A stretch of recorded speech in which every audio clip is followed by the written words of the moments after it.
GDS, la radio que nos une.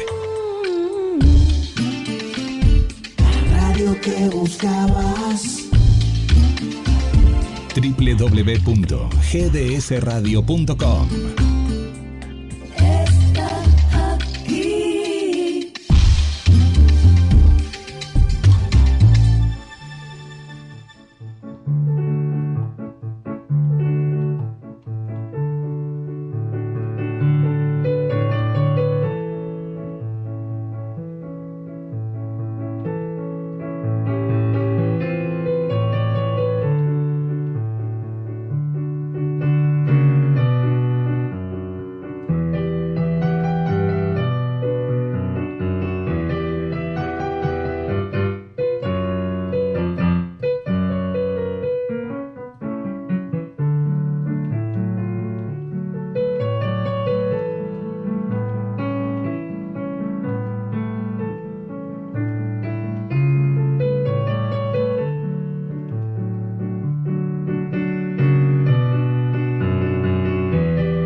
El valor de la vida humana.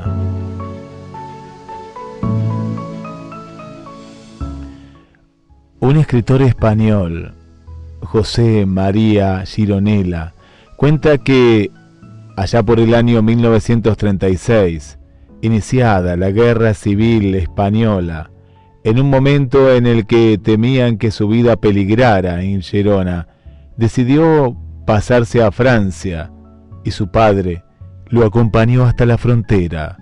Al pasarla, los gendarmes franceses le registraron y en sus bolsillos encontraron un papel que, sin que él lo advirtiera, había introducido su padre momentos antes de cruzar dicha frontera.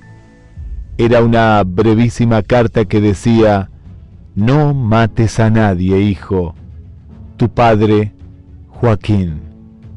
La carta era realmente conmovedora, sobre todo en aquel momento, porque lo lógico hubiera sido que en esa circunstancia un padre hubiera aconsejado a su hijo: «Ten cuidado, no te maten». Pero aquel padre sabía algo muy importante, que es mucho más mortal que matar, que morir. El que mata a otro ser humano queda mucho más muerto, mucho más podrido que el que es asesinado. Por esta razón, cuando los hombres nacemos, desliza en los bolsillos de nuestra conciencia otra carta que dice: «No mates a nadie, hijo. Tu padre es Dios».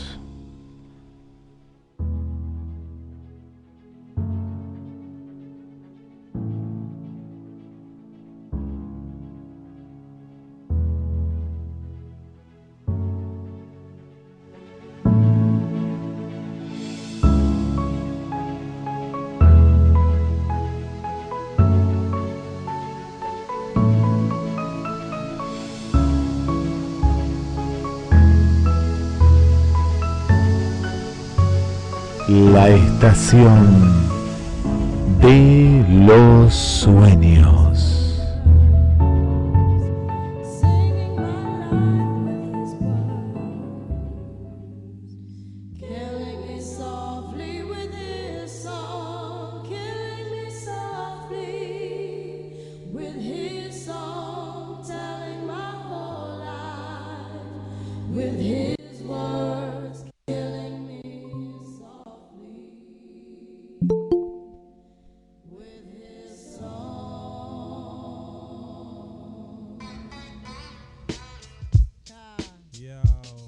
This is Wyclef, Refuge, Criswell, little bass sitting up here on the bass. While I'm on this road, I got Hola, hola, hola. Yo, Al, you know you got the lyrics. I heard he sang a good song.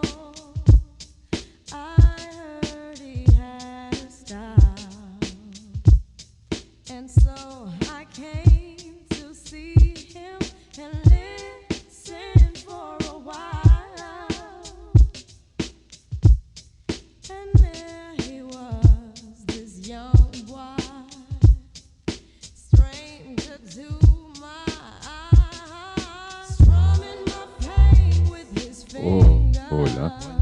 Hola. Singing my life with his words, killing me softly with this song, killing me softly with this song, telling my whole life with his words, killing me softly with his song. Bienvenidas, bienvenidos a un nuevo programa en la Estación de los Sueños. Como cada miércoles te acompañamos en la radio que nos une. Te acompañamos en GDS, quien te habla, Guillermo San Martino, en busca del conocimiento, en busca de abrir un poco más las mentes que cada vez se van achicando. Y sabemos que vos estás del otro lado. Y vamos a aprender, vamos a descubrir en este viaje infinito por los horizontes de la vida, pero no estoy solo, estoy junto a Roberto. ¿Cómo estás? Buenas noches, amigos. ¿Qué tal, Guillermo? ¿Cómo andás? Muy bien. Disfrutando de la buena música, Mátame Suavemente, algo relacionado a lo que hablamos también, y escuchando un poco un clásico de la música internacional en una versión con un poquito rapera de la década ya de promediando el 90, llegando al año 2000, hace ya mucho pero mucho tiempo, un clásico que viene de los 60, de los 60. ¿Cómo estás vos del otro lado, Roberto? Aquí estamos, Guillermo, con un clima muy agradable. Así que comenzando un nuevo programa de la Estación de los Sueños. Así es, un otoño muy agradable por aquí, en otros lados está lloviendo, en Buenos Aires me contaba, pero aquí está fantástico. Ahora tenemos una temperatura de 6 grados, hoy un sol precioso que nos ha acompañado. Y tenemos la nave preparada, este tren mágico que nos lleva hacia el conocimiento, y hoy estaremos analizando el misterio de la humanidad. ¿De dónde venimos? ¿A dónde vamos? Es un gran misterio que en este año todavía nos hacemos esas preguntas, agradeciendo también a nuestras amigas oyentes como Ana María, como el caso de Paula, como el caso de Susi, que siempre nos van compartiendo notas. Algunas las leemos en el momento, otras las vamos analizando, y hoy llegó el momento también de conocer varias de ellas. Una, por ejemplo, Roberto, nos lleva al espacio, y por eso hablaba de nave, porque descubren un planeta que es muy similar a nuestro planeta Tierra, con condiciones sorprendentes, porque este se suma a otro de los capítulos de El hombre en busca de vida en otros lados. Si bien se cree que este planeta no tendría atmósfera, la distancia a la que está de la Tierra lo hace realmente sorprendente. Guarda una serie de secretos que permiten comprender mucho mejor la geología del espacio.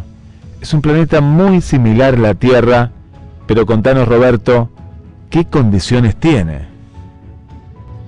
Así es, porque más precisamente fue un equipo de astrónomos del MIT el que anunció un descubrimiento de un planeta con el tamaño de la Tierra, que orbita una estrella con condiciones bastante particulares.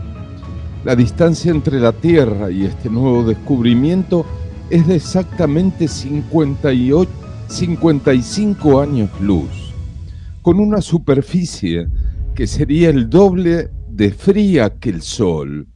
De hecho, los especialistas señalan que esta estrella es 1000 veces más tenue. Las características que nos llevan a sorprendernos van en busca de la distancia. Está muy cerca de nuestro planeta, y este descubrimiento sería mucho más longeva que el Sol, tal y como lo conocemos. Es similar al 70% de las estrellas que hay en el espacio. El descubrimiento señala que este nuevo planeta está más cerca de su estrella que nosotros de la nuestra. Se cree que la estrella tendría más de 7 millones de años. Descubierto en el año 2019, este planeta se ubica exactamente a 20 años luz de la Tierra, en la constelación de Leo, y puede ser considerado a futuro para ser un nuevo mundo habitable para los humanos. Sin entrar en demasiados detalles, lo que hace distintivo de este planeta por sobre los demás son sus características únicas, ya que es un planeta que tiene dimensiones intermedias entre Tierra y Neptuno, algo que no sucede en ningún otro lugar. Roberto, amigas y amigas, cuando uno empieza a investigar más, se descubren muchos planetas similares, y siempre acá está el interrogante: ¿cómo llegar a esos planetas? Y en este caso lo particular es que está a 20 años luz. En otro caso está, pero muchísimo más lejos. Todavía estamos en ese umbral en el que podemos observar, pero no podemos analizar más de lo que vemos. Es así. Así es, porque está tan pero tan lejos que lamentablemente, hasta que no tengamos una especie de máquina del tiempo o una nave que vaya a la velocidad de la luz, no podremos llegar jamás. Claro, todavía seguimos con los combustibles fósiles, todavía seguimos con los mismos cohetes prácticamente que llegó el hombre a la luna. Se ha modificado algo, pero no se crean que mucho, ¿eh? No, para nada. En ciertos detalles sí se ha avanzado, pero no en la combustión de estos mismos cohetes. Así que estamos muy lejos todavía. Y por eso volvemos al planeta Tierra para hablar de la evolución humana, un tema que hoy nos va a llegar. Hablamos de la evolución, de la supuesta evolución, ¿no? Porque el ser humano va involucionando año tras año, y lo estamos viendo, ¿no? Con las guerras, con el daño que le hacemos a nuestra única casa. Seguimos buscando afuera cuando estamos destruyendo nuestra casa. Pero hablamos de ese eslabón perdido, y hay un gran misterio, porque hace 5 años se descubrió el Homo naledi.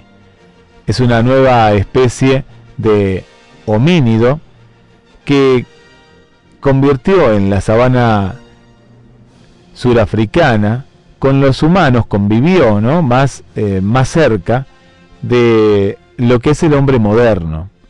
Y esto está cambiando, ¿no? Lo que sabemos sobre la evolución. Y este equipo de investigadores rusos ha presentado en Moscú la reconstrucción científica de la cabeza del misterioso ser, descubierto en Sudáfrica por el paleontólogo estadounidense Lee Berger, que regaló una copia del cráneo del Naledi a sus colegas de Rusia. El resultado del trabajo científico se dio a conocer en un acto organizado en la Universidad Nacional de Ciencia y Tecnología de Misisk en Moscú. El Naledi es mitad simio y mitad hombre. En lugar de responder a preguntas sobre el origen de nuestra especie, es un eslabón que no encaja muy bien en la cadena evolutiva, explica el antropólogo ruso Stanislav Drobilevsky. Combina aspectos muy primitivos como el cerebro, más propios de los primates, con otros muy desarrollados como los dientes y las piernas, que se asemejan a los del hombre contemporáneo. Miden 1,5 metros, calculen, nada más, y tienen un cerebro que pesa apenas entre 400 y 600 gramos, justo en el límite que separa al primate bípedo del hombre habilis, el Homo habilis, que es el primer homínido al que se considera humano. De hecho, los primeros análisis de los restos de 15 individuos hallados en una profunda cámara de la cueva surafricana hicieron pensar a sus descubridores que estaban ante una de las primeras especies humanas que habría vivido hace 3 millones de años. La sorpresa fue mayúscula cuando las pruebas de datación revelaron que el Naledi vivió hace tan solo 300.000 años, cuando el Homo rhodesiensis, una de las especies humanas más próximas al hombre contemporáneo, ya campaba a sus anchas por la sabana sudafricana. La convivencia de estas dos especies en un mismo ecosistema indica que la evolución humana pudo haber seguido caminos distintos. Otras especies humanas convivieron en una misma época histórica, pero eran tan distintos como el hombre y el chimpancé, o bien habitaban en distintos continentes o separados por fronteras geográficas infranqueables. La forma en que se relacionaban los Naledi y los rhodesiensis, a los que algunos antropólogos colocan dentro de la especie Homo sapiens, son un misterio. Pudieron cooperar e incluso pudieron cruzarse. De hecho, el genoma de algunos pueblos africanos como los pigmeos y los bosquimanos tienen genes que hasta ahora no se han podido explicar, al igual que los sapiens europeos tienen algo de neandertales en su ADN. El eslabón perdido en los genes de algunos pueblos africanos podría ser herencia de los Naledi, aunque para resolver el misterio habrá que descifrar el genoma de la nueva especie. Por otro lado, el cerebro de los Naledi, de un tamaño similar al de los hombres más primitivos, y su caja torácica de primate, que le impediría hablar, apuntan a que su intelecto estaba muy poco desarrollado. El único indicio de cultura se desprende del lugar en el que se han encontrado los restos, una cámara a más de 16 metros de profundidad, a la que solo se puede acceder por un orificio muy estrecho, de apenas 20 centímetros de ancho, lo que en principio descarta que la usaran para vivir. Lo más probable es que los Naledi, que eran bastante menudos, usaban este tipo de agujeros para la sepultura de sus muertos, aunque no como un ritual, sino por motivos de higiene. Las mandíbulas y los dientes de estos homínidos son incluso más pequeños que los del hombre moderno, lo cual rompe uno de los postulados de la teoría de la evolución. Hasta ahora se ha creído que en la evolución del hombre el tamaño de los dientes siempre se reduce. Por contra, la curvatura de los dedos de la mano, mayor que la de los simios actuales, apunta a que pudieron involucionar en algún momento para adaptarse al medio en el que vivían. La tendencia evolutiva es el enderezamiento de los dedos, aunque la forma de la mano casi coincide con la del hombre moderno y es capaz de construir herramientas. La curvatura de los dedos rompe todos los moldes de lo que se creía hasta ahora. Con estos datos, los científicos piensan que el Naledi podía andar y construir herramientas como un hombre y al mismo tiempo trepar a los árboles como un mono. Algunas herramientas halladas en el pasado y que se relacionaron con el sapiense, en realidad podrían pertenecer al Naledi, aunque no se ha encontrado ningún resto de la cultura de estos seres. La forma de su mano indica que eran capaces de hacer instrumentos, pese a tener un cerebro muy pequeño. Los misterios de la evolución, todo está, todo pasa y todo pasará en este planeta Tierra. Esto me hace acordar, Roberto, a la película que ahora vuelve a estar de moda, que es El planeta de los simios, y que en su momento hizo Charles Heston, ¿no? En fines de los 60, en el año 68 fue la primera película, que el otro día justamente la estaba viendo. ¿Vos la viste en su momento? Sí, la he visto y vi unas cuantas más, muy, muy bien hechas.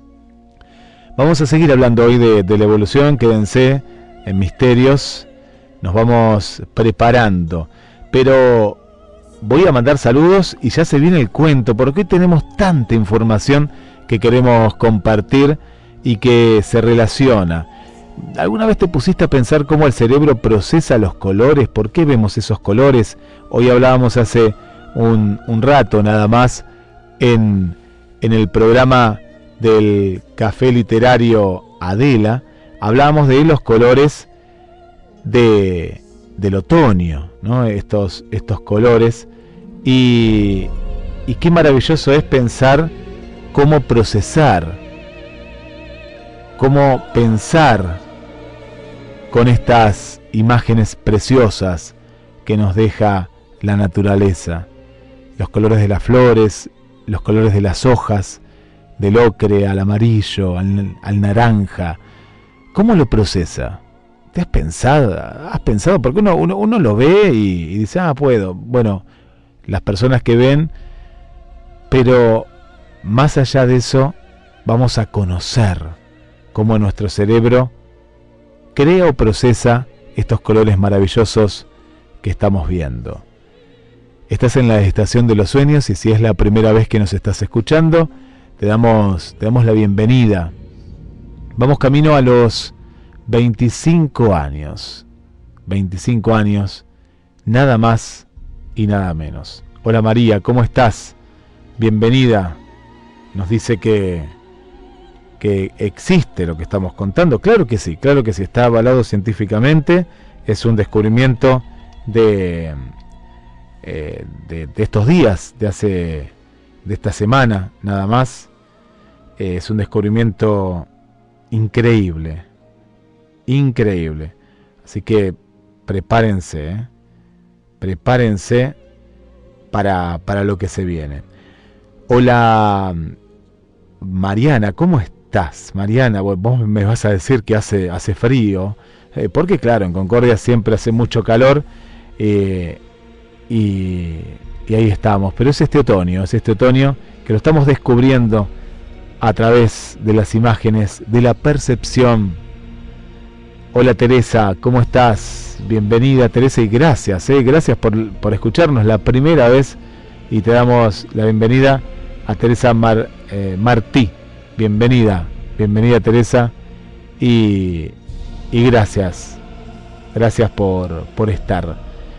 Mandamos también un saludo muy especial para Susana, siempre presente Susana, y te damos la bienvenida. Está esperando visitas, siempre es bueno esperar visitas. Hola Moni, ¿cómo estás Mónica? Bienvenida y gracias por acompañarnos, igual que Esther. Hola Analía, bienvenida Analía a este viaje infinito por los horizontes de la vida. Y llega el momento del cuento, presentado por Pescadería Atlántida, del mar a tu mesa. Es la única roticería marina de nuestra ciudad, aquí en Mar del Plata y zona. Pescadería Atlántida, España y Avellaneda y España, donde encontrás los mejores mariscos, variedad de pescados. Y como siempre te decimos, si no te animás a cocinarlo, es muy bueno que lo comas, eso sí. Así que ahí tenés la roticería marina para vos. Pescadería Atlántida presenta El Cuento.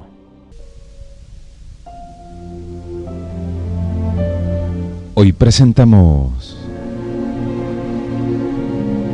La fuerza de Joa.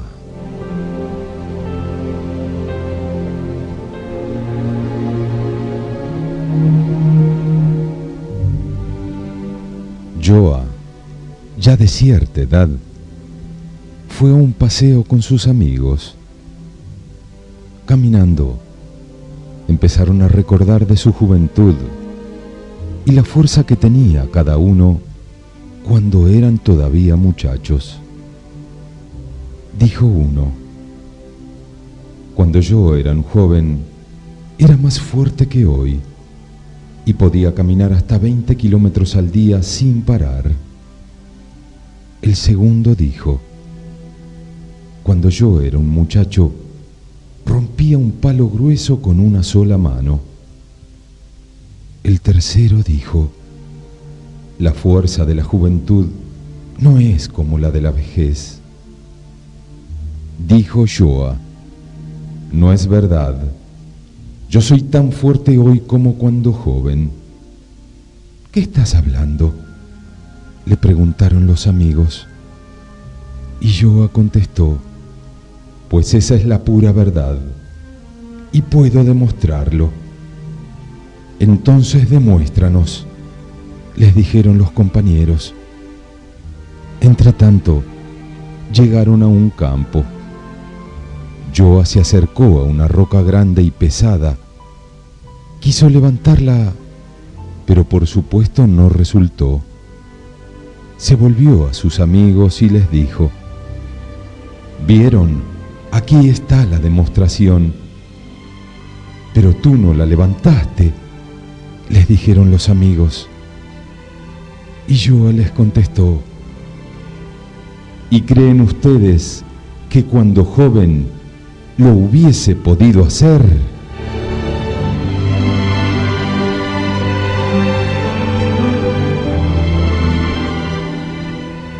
Esto nos enseña, amigos,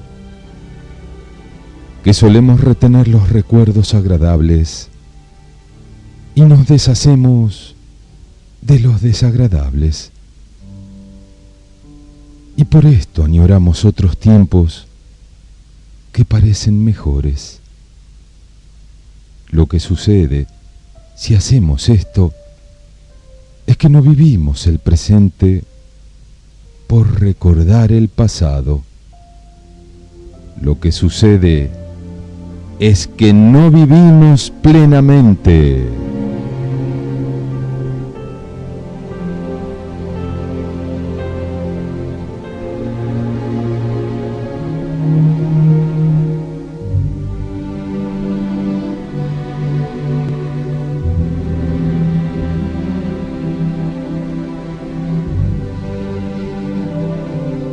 Hasta la próxima, amigos.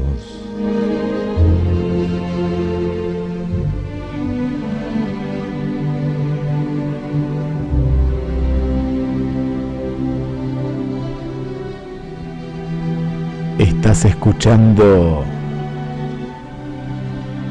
la estación de los sueños. Cuántas cosas diferentes puso Dios en este mundo, y también nos hizo libres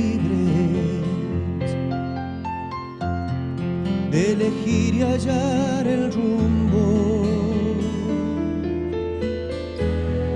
no perder el equilibrio por lograr lo que uno quiere y caer en un abismo por no hacer lo que se debe. Y la prueba más difícil que se enfrenta en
Estás en la estación de los sueños, en vivo, por GDS, la radio que nos une.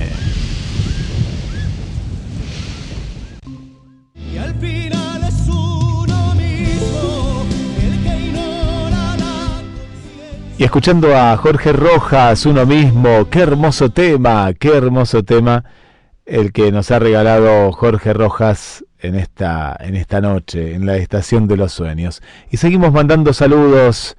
Hola Cris, desde Colombia, Cris Henao, gracias, desde Cali, gracias por acompañarnos. Igual que Silvia, bienvenida Silvia y feliz cumpleaños. Cuánta gente que está cumpliendo años en estos días. Silvia, un beso muy grande y nos ponemos muy contentos de que la hayas pasado pero tan bien.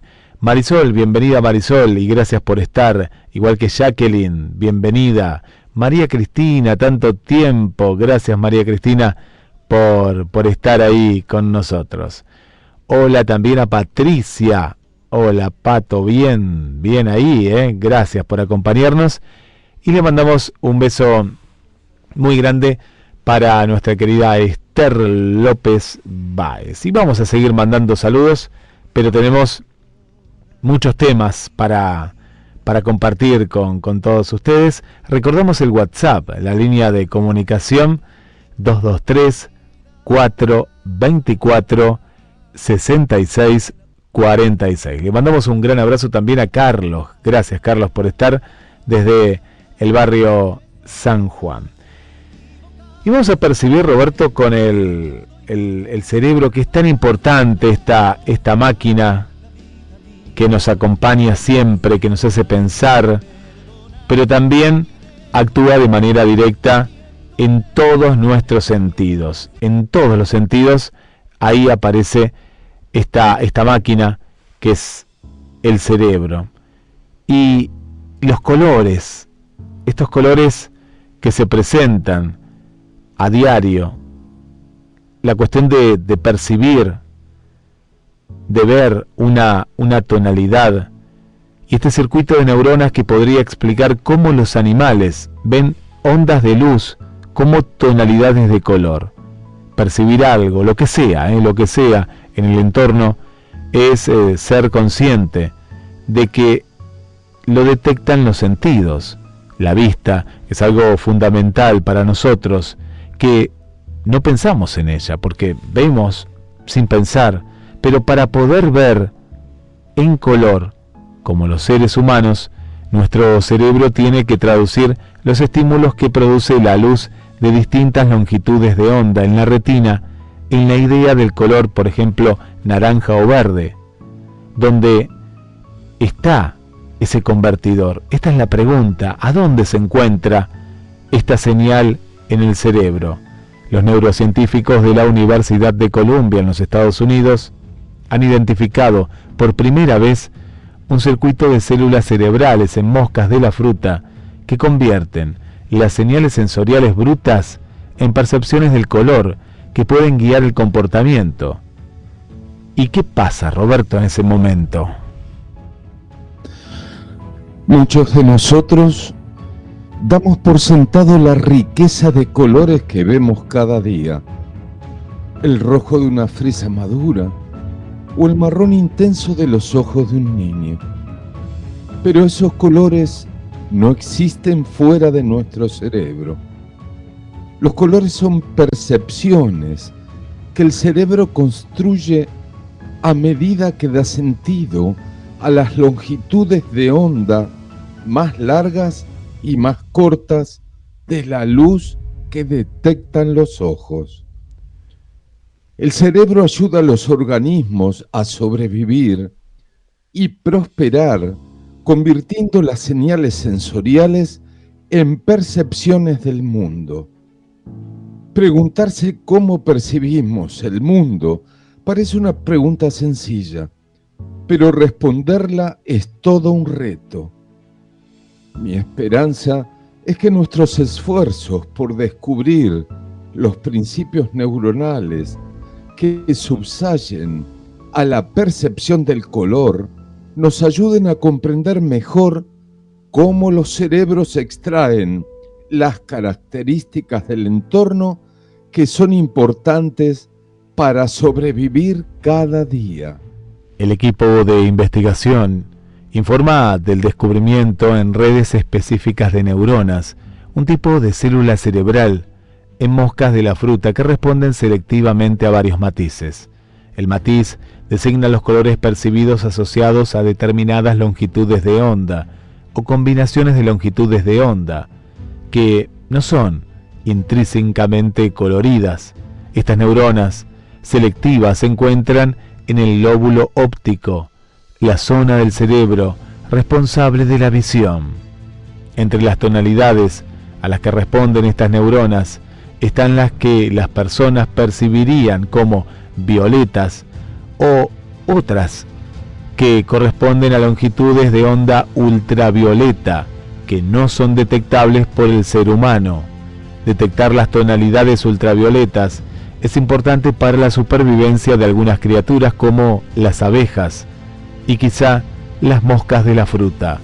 Muchas plantas poseen patrones ultravioletas que pueden ayudar a guiar a los insectos hacia el polen. Los científicos, hasta el momento, habían descubierto neuronas en el cerebro de los animales que respondían selectivamente a distintos colores o tonalidades, como el rojo o el verde, pero nadie había sido capaz de rastrear los mecanismos neuronales que hacen posible esta selectividad tonal. Aquí es donde la reciente disponibilidad de un conectoma del cerebro de la mosca, es decir, el mapa de todas las conexiones entre las neuronas, ha demostrado ser útil. Este intrincado mapa detalla cómo están interconectadas unas 130.000 neuronas y 50 millones de sinapsis en el cerebro del tamaño de una semilla de amapola de la mosca de la fruta. Con el conectoma como referencia, al igual que la imagen de una caja de rompecabezas, sirve de guía para saber cómo encajan 1000 piezas. Los investigadores utilizaron sus observaciones de las células cerebrales para desarrollar un diagrama que sospechaban que representaba los circuitos neuronales que subyacen a la selectividad tonal. A continuación, los científicos representaron estos circuitos como modelos matemáticos para simular y sondear las actividades y capacidades de los circuitos. Y la matemática que siempre está presente, porque los modelos matemáticos son herramientas que nos permiten comprender mejor algo tan complicado y complejo como todas estas células cerebrales y sus interconexiones. Qué importante, Roberto, cada vez que analizamos la función del cerebro, cuántas actitudes que tenemos, la movilidad, la percepción, en este caso la visión, y cómo discernir un color del otro, todo pasa por el cerebro, todo, es increíble. Así es, porque es una computadora perfecta, por eso hay que cuidarla y no tomar sustancias que puedan afectar a esa computadora tan perfecta. Justamente cuando uno se droga, ¿qué es lo que sucede? Bueno, estás alterando la percepción, esto que estábamos hablando. Se altera de una manera que nos confunde y a la vez nos engaña, nos está engañando, ¿no? Y a la vez la droga te destruye totalmente las neuronas. Así es. Tarde o temprano te pasa la factura, Misterio sin resolver llega a la estación de los sueños. Todo el conocimiento pasa en un solo programa y vamos a viajar. Prepárense, ajustense los cinturones porque la pregunta de la humanidad, que también se la hace el arte, en una obra de arte. ¿De dónde venimos? ¿Quiénes somos? ¿A dónde vamos? Son interrogantes que todos quisiéramos responder sabiamente. Los artistas, como Paul Gauguin, pero también los arqueólogos, como Colin Renfrew, quien escogió una obra de arte para introducir y comenzar una conferencia, no estaba ahí.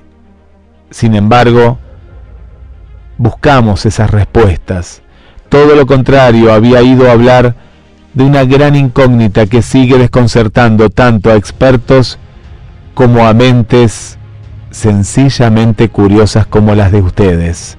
Se trata de la paradoja sapiente, como la llamó al formularla en un ensayo publicado en 1996, y hoy vamos a descubrir qué hay detrás, en misterio sin resolver, del enigma perdido. ¿Y qué pasa, Roberto? Porque hay un gran entretejido. Así es, Guillermo. Eso inevitablemente va entretejido con el desarrollo de la mente antigua, uno de los temas más desafiantes de la arqueología, porque no estamos hablando de la antigua Grecia o del antiguo Egipto, sino del Homo sapiens prehistórico. Suena muy lejano, pero recordemos que Homo sapiens es la especie a la que pertenecemos todos los seres humanos modernos. Es más, gracias a estudios de ADN, sabemos que los Homo sapiens de hace 60.000 años y quizás hasta de hace 150.000 o más eran genética e intelectualmente iguales a nosotros. Es decir, tenían el mismo potencial intelectual de Albert Einstein y creativo de Leonardo da Vinci, así como lo tenemos tú y yo. No obstante, durante unos 50.000 años, esos humanos parecen haber tenido una existencia sin grandes cambios, con miles de generaciones viviendo como cazadores-recolectores donde quieran se encontraran. No fue sino hasta unos 10.000 años que se disparó el desarrollo que nos llevó de las herramientas de piedra a pisar la luna en un abrir y cerrar de ojos. Y ahí está la cuestión. ¿Por qué tardó tanto fraguar lo que conocemos como civilización? ¿Por qué nos quedamos atrapados en la prehistoria? Aunque no hay consenso entre los arqueólogos sobre cuándo empezó la prehistoria, sí lo hay sobre su fin. La prehistoria es el periodo de la historia humana antes de la escritura, nuestra tecnología básica de almacenamiento de información. Siendo así, su fecha de caducidad varía dependiendo el lugar. El idioma escrito más antiguo que conocemos es el sumerio, atestiguado por primera vez alrededor del año 3100 a.C., en el sur de la Mesopotamia. Eso se hace poco si tienes en cuenta que nuestros antepasados contaban con el nivel de inteligencia necesario para realizar ese y los demás avances tecnológicos y sociales principales de la historia desde decenas de miles de años antes. Sin embargo, no se trata solo de la escritura, y para ser justos, no es que el Homo sapiens de los primeros 50 milenios no hubieran dado algunos pasos camino a la civilización. Por ejemplo, ya desde hace unos 1.700.000 años, los primates homínidos habían dado un importante al transformar algo para convertirlo en una herramienta de utensilios de piedra. Pero el Homo sapiens ideó nuevas técnicas para fabricar esas herramientas. Las hizo más complejas y variadas e introdujo otro material, el hueso.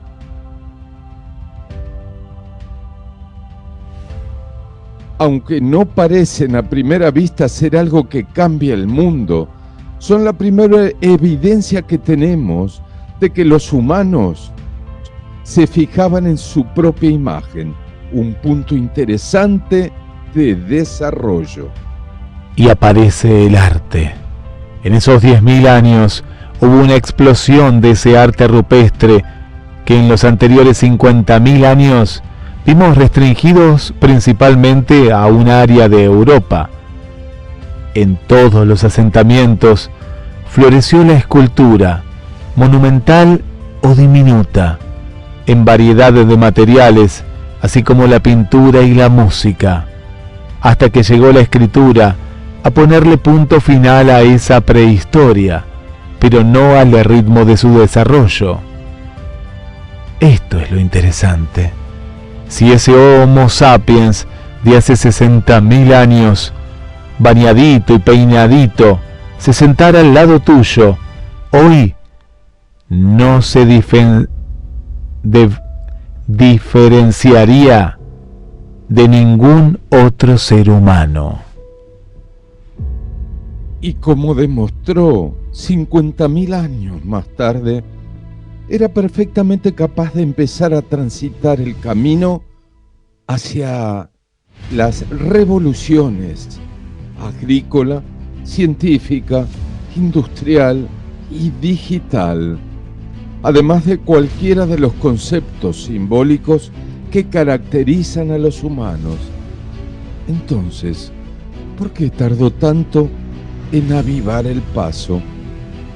Desde que Renfrew la formuló, la paradoja sapiense se ha consolidado como uno de los grandes enigmas de la existencia humana, y varios neurocientíficos y arqueólogos han arrojado hipótesis atractivas, pero aún no existe una solución aceptada. El origen de la humanidad sigue siendo una de las incertidumbres más difíciles e intrigantes en el campo de la ciencia. Au commencement des commencements, à l'origine des origines, il n'y avait rien. Je ne peux dire en ce temps-là, car le temps n'existait pas. Je ne peux dire dans ce pays-là, car l'espace n'existait pas. Rien qu'un néant sombre, plus noir qu'une nuit sans lune, plus silencieux qu'une tombe, plus vide que le fond du désert.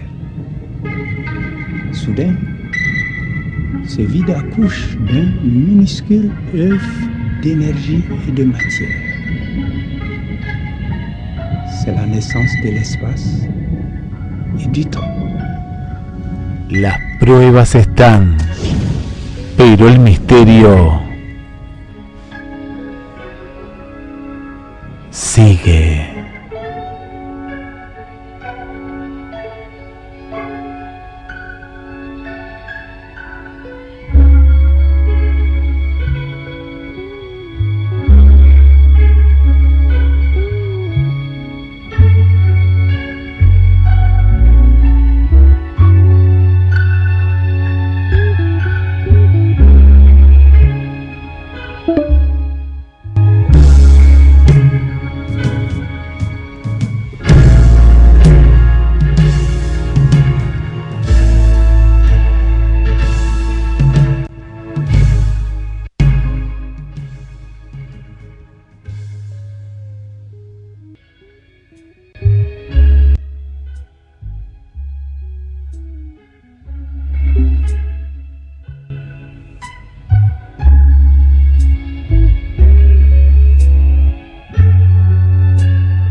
escuchando nada más y nada menos que a Pink Floyd en el final del programa en el que hemos hablado sobre el ser humano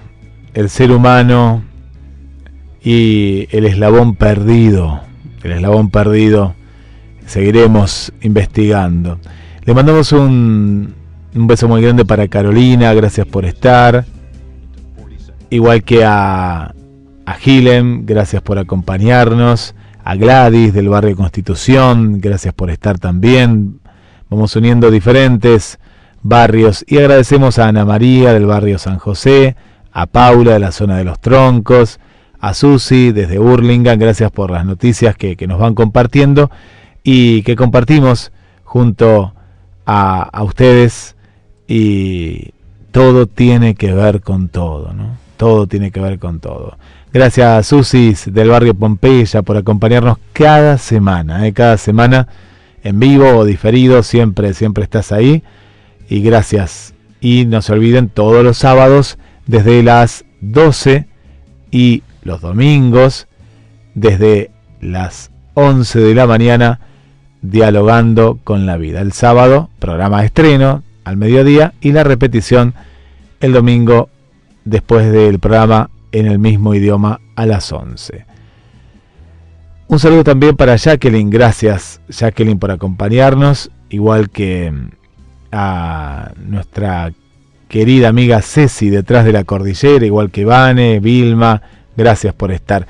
Y a todas ustedes, con esta música Ecos de Pink Floyd, les regalamos los últimos mensajes. Este es un refrán muy antiguo que dice: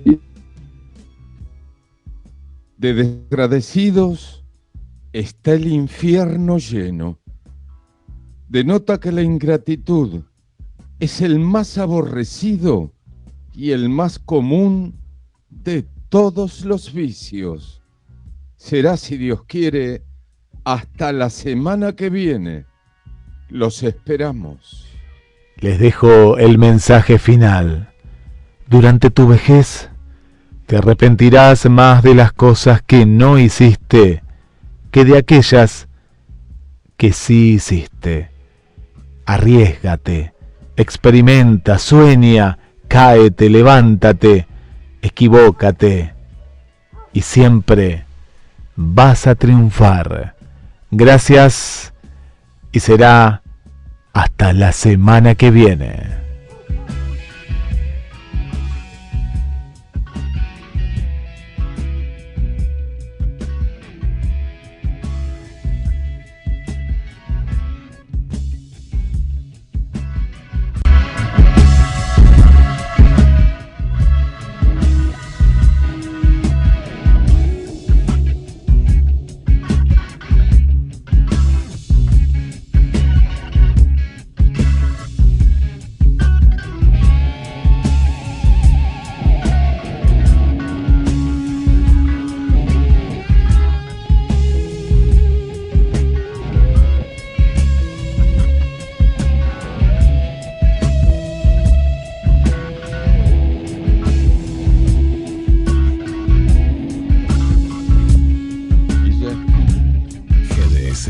La radio que nos une. La radio que buscabas. www.gdsradio.com